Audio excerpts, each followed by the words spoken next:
All right, welcome back to the EOCP's 2021 virtual conference.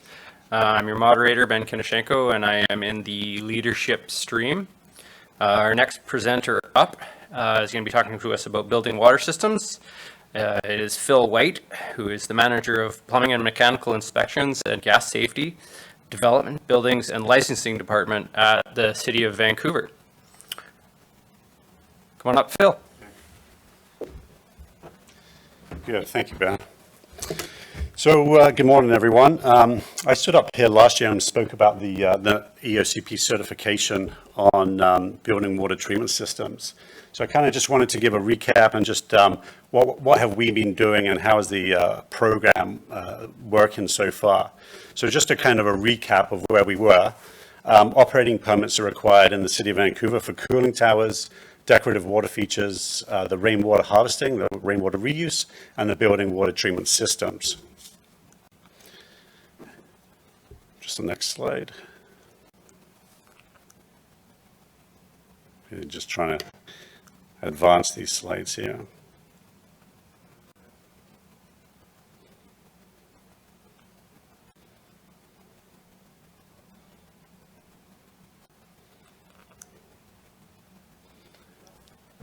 No?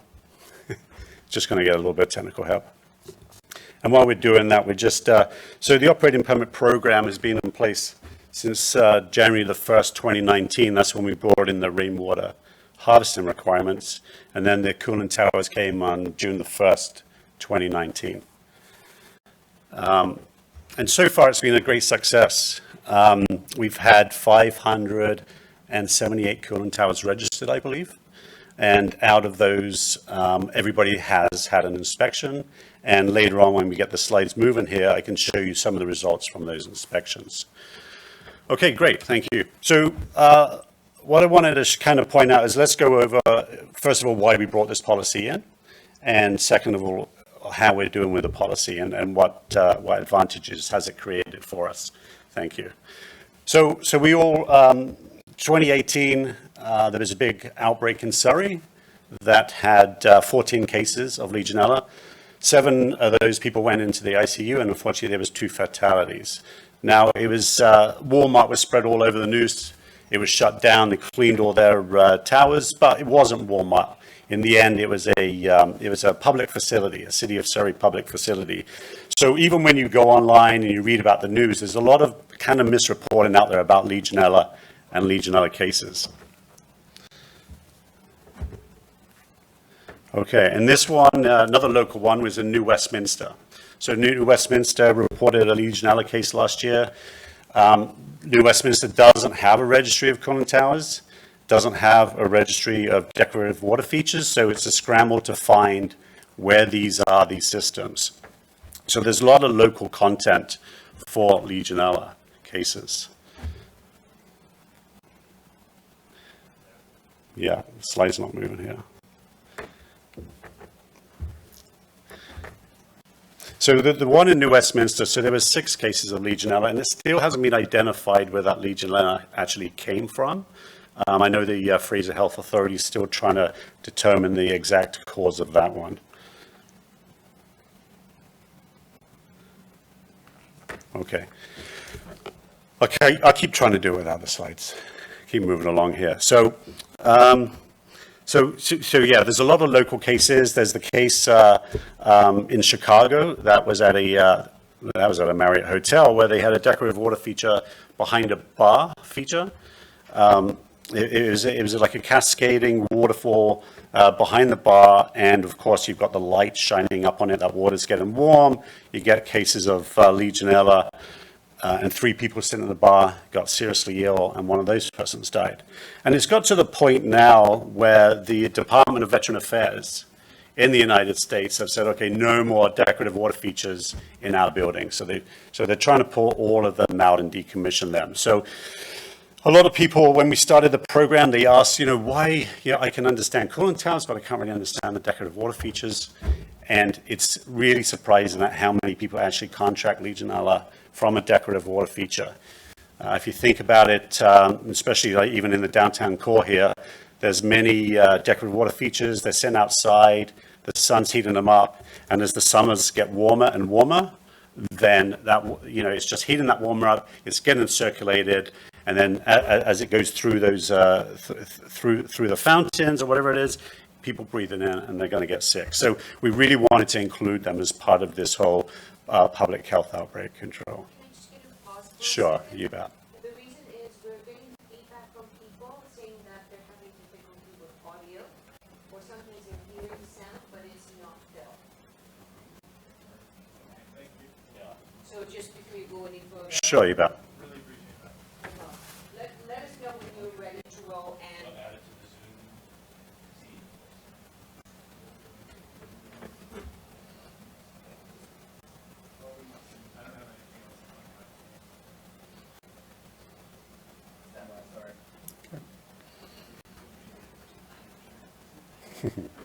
Yeah.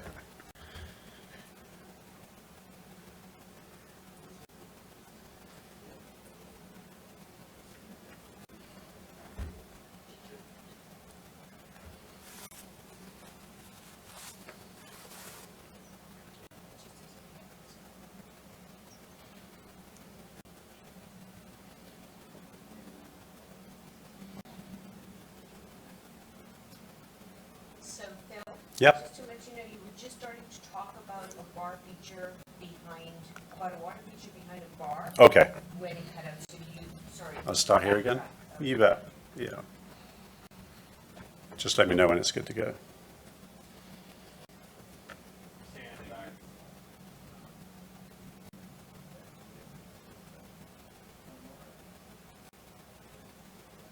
Okay.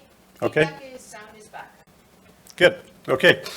Sorry about that, everyone. Let's just get back. I'll wind up to where we think we cut out. So I was talking about decorative water feature behind a bar, and up on the screen there, it shows you just a headline out of NBC Chicago. And that had 114 cases and 3 fatalities behind it. And all it was just a simple decorative water feature behind the bar. The lights shone up on it, heated that water up, and as that water cascaded down, it got heated, went around and around. People breathed in the droplets from that decorative water feature and became seriously ill. So as part of our operating permit program, we really wanted to make sure that these were included as part of that and that they were being maintained as expected. And like I had said before, so the Department of Veterans Affairs in the United States, they've basically said, let's get rid of all our decorative water features. They've been nothing but nuisances. They've made a lot of people sick. They've killed some people. The picture on the top right hand of that screen there, I mean, it looks very, very innocent, but that led to 18 cases of Legionella. And then the one on the bottom there, that led to another 8 cases. And that, once again, was just a decorative water feature. This one had a fireplace behind that wall, so that water really got heated up. And then 8 cases of Legionella was attributed to that feature. So there's been a 9-fold increase since 2000. Everyone's still trying to scramble out why. I mean, one reason is we're getting a lot of hotter summers, right? So that's one reason we're getting more densification. The CDC estimates that there's 52,000 to 70,000 cases each year. A lot of these cases go undiagnosed. When a patient goes into, and especially now when a patient goes into a doctor's office, into the ER, it's not usually on a doctor's radar that it could be Legionella, and especially with COVID, because those symptoms kind of mirror each other somewhat. So how do you catch Legionella? Just a quick, we go over this one. This was in our previous presentation. But during construction, then there's the biofilm in waters, and of course, those water temperature fluctuations. The big one there for the building engineers is, like a water main break. If we have a water main break in the city of Vancouver, it gets repaired, gets turned on, and you disrupt all that biofilm in there. That gets carried through into your water distribution system, and then that can lead to Legionella, especially if it goes into the hot water side. Hospitals, cruise ships, that kind of thing, are a little bit notorious for that. But then there's the aerosolized pieces of equipment, and that's where we really concentrated the operating permit program on. So it was the cooling towers. It was not showers. We haven't gone to that point yet, obviously, but decorative water features. And of course, the hot tubs too. This, with COVID last year, it seems like everybody in the United States went out and bought a hot tub. So this year, CDC are expecting large numbers of Legionella because those hot tubs, if they're not maintained properly, they could easily lead to Legionella infection. And so you get that disease by breathing into the lungs, that aerosolized water.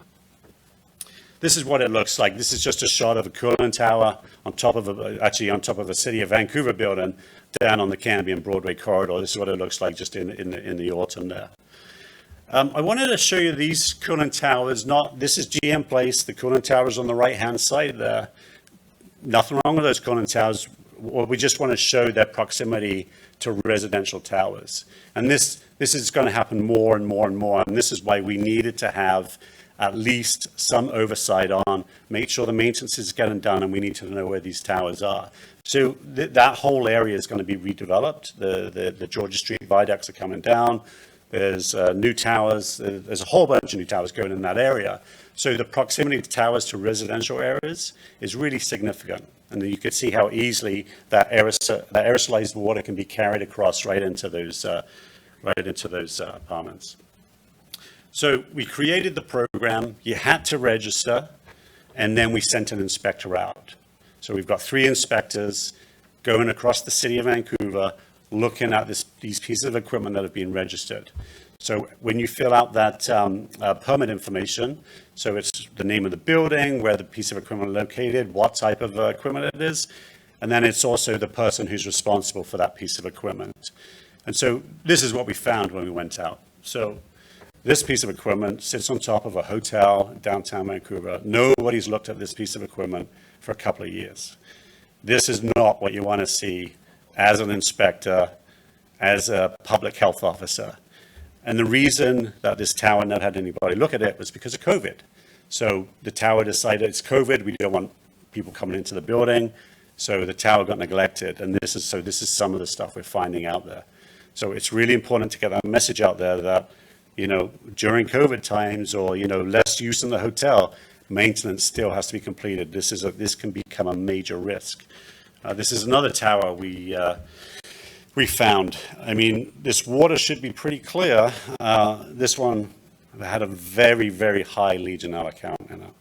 And it looks like sludge, really, right? So this is not what we want to see, and this is why we've designed this program, and we expect some type of minimal maintenance in there.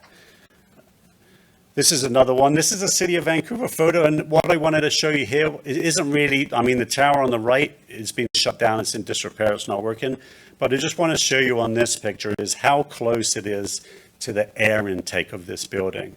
So if that tower on the left wasn't maintained that well, it'd be very, very easy for that aerosolized water to get into that makeup air vent and then just discharge throughout the building. So we've brought regulation in now into the Vancouver building bylaw that would prevent this from happening. There's minimum distances, minimum setbacks from fresh air intakes, that kind of stuff. This one wasn't in the City of Vancouver, but I just thought I'd highlight it, and it's from the Capital Regional District, and this was a building maintenance personnel, had all the good intentions of the world. It was a hot day or a hot week, and so he thought, well, what I'll do is I'll run a line across the rooftop, and we just spray water into that incoming air and just kind of try and cool that air down going into the senior's home. So obviously this one was like, I think it came from environmental health officer, sent it to us, and we were like, oh, you got to shut it down straight away. Obviously, all the good intentions are there, but you got that water just sitting stagnant in that line. They turn it on, spray it into the air duct, and then it gets discharged throughout and this one was a residential care home. So yeah, it could have done a lot of damage. This one we've highlighted just to show you the proximity of where a lot of these discharges are. Cooling towers aren't always on rooftops. A lot of them are at ground level. A lot of them are kind of hidden within the building. These ones, as you can see, they're just above ground level there, but they discharge, and you can see on the concrete wall there, you can see the moisture from that discharge, and right above it is a viewing platform. So people come down to this plaza, they look at the cruise ships, the float planes, and then they jump back onto the cruise ships. So it's very, very easy to see how that aerosolized water can be ingested into the lungs, and so that's why the operating permit program exists. This wasn't St. Patrick's Day. This is just a decorative water feature we found. It looks like it's tinted colored green, but it's actually just, it's the algae and the stuff growing inside. And once again, you know, it's like people sit on these walls, they eat their lunch, and they got that water just flowing and flowing. And it's just getting heated all day long by the sun, and the biofilm builds up, and it's a perfect place for Legionella to grow. So you can see, just like this summer, having those inspectors out there looking at these pieces of equipment, we already feel that the program has been a major success. Moving more into the rainwater harvesting side. This is a direct connection between rainwater and potable water.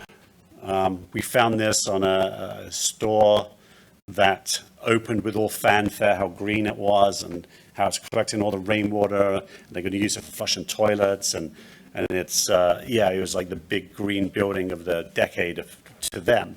But then when we looked a little closer, the things didn't add up. It was like, okay, well, first of all, I don't understand, like, you don't have any rainwater captured, but you're still flushing your toilets.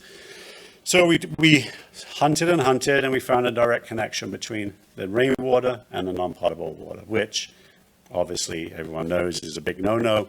So, I mean, it took a while here. It delayed their occupancy by about a week. They had to shut everything down, chlorinate everything, do all the testing, satisfy Vancouver Coastal Health that this system was safe, and then that store was safe to open to the public. So this year, if you have a cooling tower, you have to submit one Legionella sample. That's all we're asking for right now, just to get everybody trained up on how do you take that sample, how do you submit that sample. So we've started to see those samples come in slowly. This one came in April. We got a phone call, and we got a phone call from the lab saying, hey, we got a sample here, and the number was like 1,700 or something. The National Academies of Sciences, Engineering and Medicine, in their journal 2019, they said anything over 50 is a serious cause for alarm. So there's 50 CFU a mil, and we're looking at one that has 1,700 CFU a mil. So you can see this time last year, we would have had no idea that this tower even had Legionella in it. So what happened? So they reported the total Legionella pneumophila total was 1875. The serogroup 1, which was 175. So that total 1875, that really started raising alarm bells. It's the lab's responsibility and the permit holder, to contact the City of Vancouver and to contact Vancouver Coastal Health. So they would contact our operating permit clerk, and they would contact Vancouver Coastal Health. So that's what happened. Everything went according to plan. They contacted us, Vancouver Coastal Health. Vancouver Coastal Health alerted the neighboring hospitals, the neighboring GPs, saying, hey, we've got a really high Legionella count in one of the towers.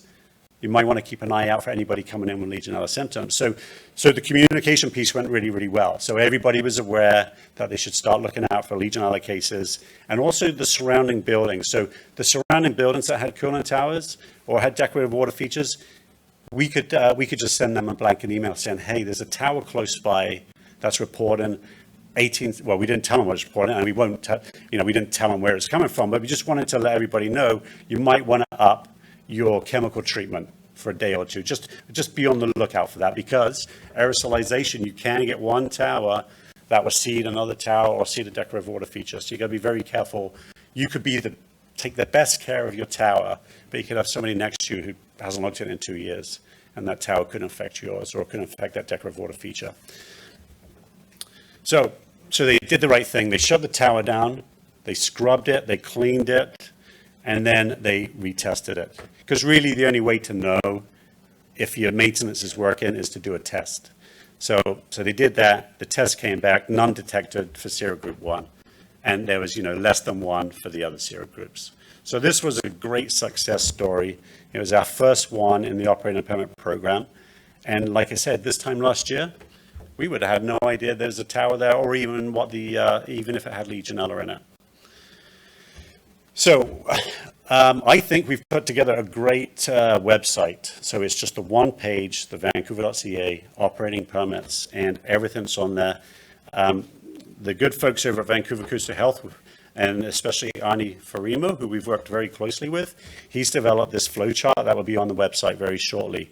And it's kind of the actions to do when you receive those results. So this will be on the website very shortly, hopefully in the next day or two. And it's got the QR code on there too, so you can just print that off, put it up in the mechanical room or wherever it is that you've got the permit and your maintenance logs, and then you can just have a better, more of a flow chart of what to do in the event those Legionella results come back higher than expected. So all in all, I'd kind of just go over the coolant towers, the summary for the coolant towers. So there's the operating permit program. You are required to have a maintenance log. A lot of these towers we went to, zero maintenance log, which we were really surprised.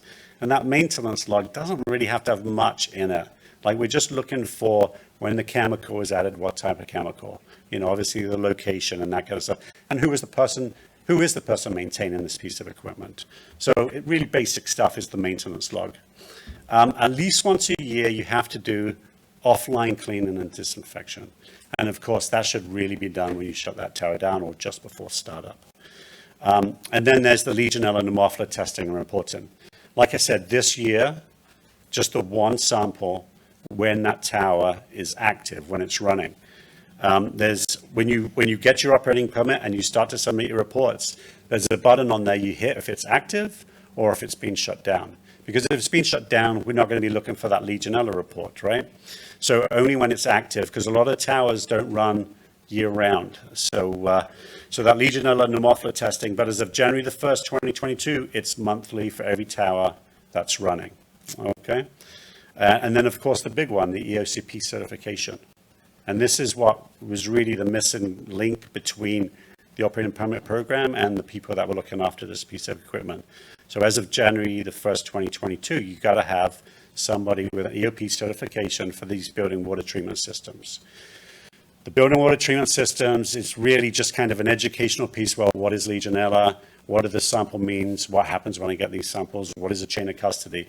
It's really for that building manager or that plumber who's looking after these towers, these decorative water features. It's an upskill of their education for just, how to take those samples and what does it mean really. And additionally, for new cooling towers in the city of Vancouver is the one-year maintenance contract. They do usually come with them, but we really wanted to have it in the building bylaw. And what that does is it gives the strata a chance to form and then decide who's going to look after a cooling tower. Stratas have a difficult time even discussing who's going to take the snow off the sidewalks, let alone a cooling tower. So we really wanted those towers to come with that new one-year contract in place by a recognized either chemical contractor or engineer or whoever's taking care of that. So for decorative water features, exempt to like fish ponds, natural bodies of water, of course, and anything that's regulated under the BC pool regulations. We don't want to have dual. We don't want to be, have dual permits with Vancouver Coastal Health. Vancouver Coastal Health will look after swimming pools, spray parks, that kind of stuff. So all that stuff's exempt. It's also exempt for single-family dwellings, that kind of stuff. We're not interested in those. But anything more commercial or anything more than 4 dwelling units on one piece of property, that's when those operating permits come into effect. A living wall or green wall, that's not a decorative water feature too. There's lots of, when they're being developed and when they're being installed, there's other criteria that should really be looked at, especially if you're spraying that green wall and you've got fresh air ducts behind it. That's where you might want to, the engineers or the architects really need to think about the aerosolization, that water getting carried through into the building. Once again, decorative water features is just a simple maintenance log.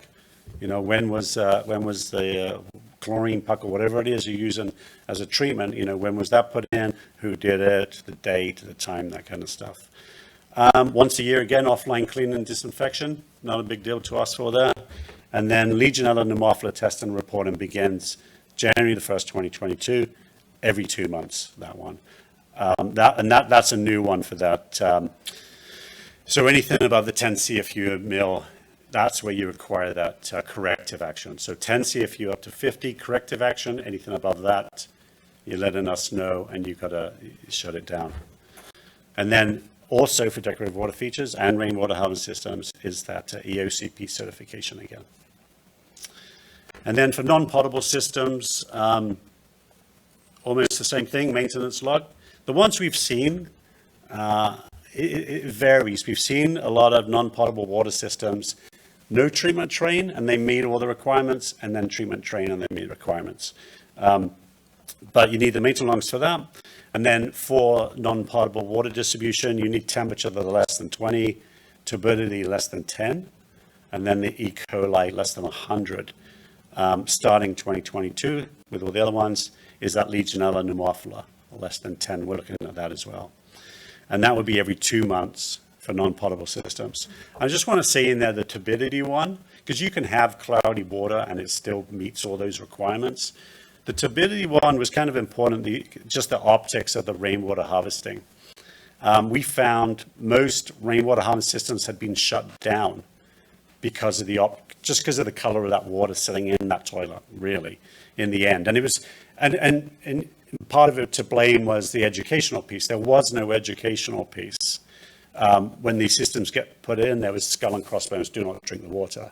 Instead of telling people, hey, we're collecting rainwater, we're going to flush your toilets with it, we're saving potable water going down the drains, and we're literally saving the city's infrastructure, because it is, the pipes in the ground are too small for all the development and all the water we're collecting. So we need to try and keep as much of that water out as possible. So just by putting turbidity less than 10 in there, now people realize it's almost the same as potable water, like it looks very clear, but now people, for those aesthetics, all those systems are back up and running, and we're saving all that potable water from going down into the storm system. And I just kind of wanted to highlight this brand new building in downtown Vancouver. It's easily done. This is the Deloitte building that's ready for occupancy, but that whole tower collects all its rainwater and flushes all its toilets with it. So it can be done. This is just a quick slide just to say, you know, for any building owners, building engineers, as people start coming back into the offices, coming back into the buildings, got to flush those hot water lines, those cold lines, especially, you know, if they haven't had anybody up on the 30th floor for a long time. You know, Legionella, we had Michael Schwant, who's with Vancouver Coastal Health, is that he's almost certain there's going to be, there'd be a higher risk for Legionellas due to the pandemic shutdown. So it's really important to keep that water moving through the building. You know, we've got buildings, what we know of down in Cole Harbour, that are only 30% occupied, offshore owners. And if you live up on the top floor, sometimes it could take 3 days to get your water from where it crosses the property line up into your apartment. Apologies for this one. This is just July 2020.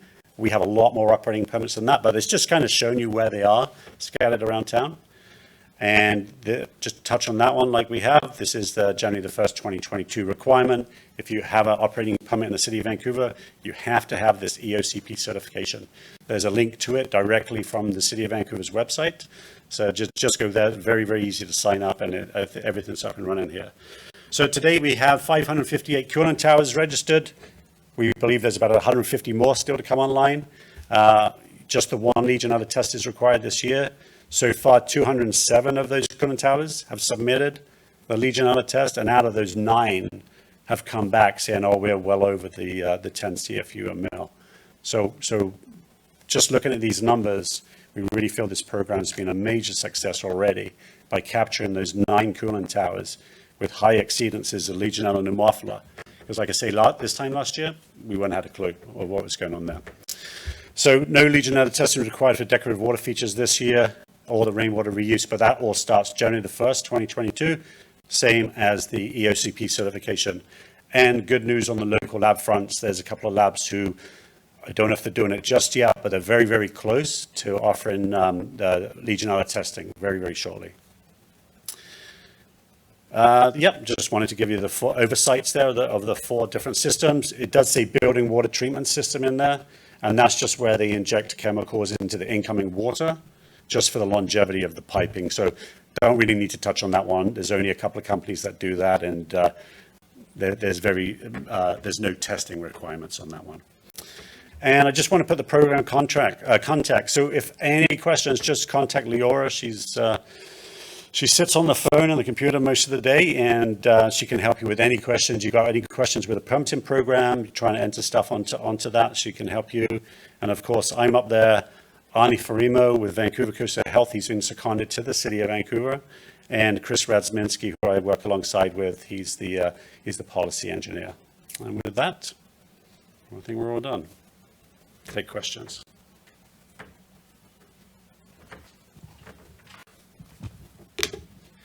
Thank you very much, Phil. Yeah. We've got a few questions online, so if it's all right, I'll join you on stage here. First off, well, sorry, I should apologize for our technical difficulties. No problem. A little bit of extra credit for you for taking that one on, and thank you to our IT team for sorting that one out quickly. Sure. First question. Is it mandatory for labs to report to City of Vancouver? It is mandatory, but there's a little bit of a caveat there is, obviously, we only work in the jurisdiction of Vancouver. So if you send your lab report to Chicago or wherever it goes, how do we control that? But the ones that have had, we've had the reports coming out of Pittsburgh, they call us straight away. So it's mandatory if the lab's in the City of Vancouver, but we don't have jurisdiction outside. But we ask them to, and usually they do. Just my own follow-up question to that. Does it go through the Ministry of Health in any way? No. It comes straight to us, and then on the website, it's so you have to notify the City of Vancouver, and you have to notify Vancouver Coastal Health. So we confirm with each other, make sure that one of us make sure we both have received it. Next question. Who signs off on new installations or inspections of water cooling towers water features? Will this new EOCP certification allow for this, or will it be a building inspector or plumbing inspector or other? Yeah, so the way that works is on new construction, obviously they have the mechanical permits, the plumbing permits, usually 6 weeks before the occupancy of that building. It's handed over to the operating permit team. So the operating permit inspector will go down and confirm that everything's in place, like the water treatment system. For non-potable systems, 4 weeks before occupancy, you have to have 4 weekly E. coli tests, just to confirm there's no E. coli in that system, it's up and running, and people can move into that building. So it's the inspectors that would sign it off. Got it, thanks. Next question from David. Sorry, that last question was from Andrew Slater. Hey, Andrew. I work with Andrew, sorry. From David, do buildings need a water safety or water management plan for all building water systems in 2022? If not, in the future, would this be contemplated? That's a good question. We would love everybody to have it. But truthfully, there's just not the capacity in the industry right now. It's one of those things we're looking at for future use.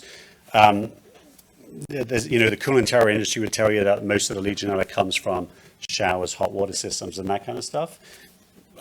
But the reason why we concentrate on cooling towers is because it affects most people, right? It can affect most people. So we would love every building to have a building water management plan eventually, but it's we didn't want to just come out and just tell everybody you have to do that. It's a big ask for a lot of people. So it's something we're looking at in the future, and we hope with the operating permit program, it kind of starts baby steps, and it's something that kind of grows as we go along. Awesome. Next question is from Andrew, another Andrew. Is BC Health looking at making the certification and monitoring of building water systems mandatory in all cities or regions? I don't have any, I can't speak on behalf of BC Health. We've had a lot of meetings with the provincial ministry, with Vancouver Coastal Health, who are very heavily involved, and also Fraser Health. But we've also had inquiries from a field as like New Brunswick as well. So there is, this program is starting to be looked at out there. So I believe, we would like to see it go provincially. And if it goes provincially, then it won't be a City of Vancouver requirement, we just hand it over. And so there won't be those dual permits. We've created this policy, And we just don't want to be having, the same policy through another jurisdiction. So if it did go provincially, we'd just hand everything over. Yeah. The EOCP and City of Vancouver may be fighting over who collects facility certification fees in the future, potentially. Well, EOCP would collect the fees for that stuff, and make my life easier. Fair enough. That is it for the questions in the chat here. My personal question for you, and it's simple, and you may have covered it, I may have just missed it.